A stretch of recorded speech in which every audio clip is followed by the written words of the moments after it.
तौफीक इस बात की कमाजी करता है कि इन चंद महीनों में उन्होंने वकला के दिल किस तरह जीते हैं।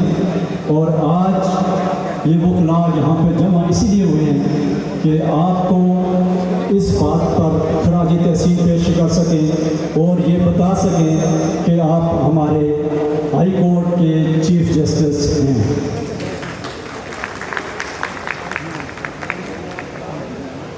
मैंने इससे कबल भी कहा था कि एक प्रोसेस है कॉन्स्टिट्यूशनल कोर्ट का।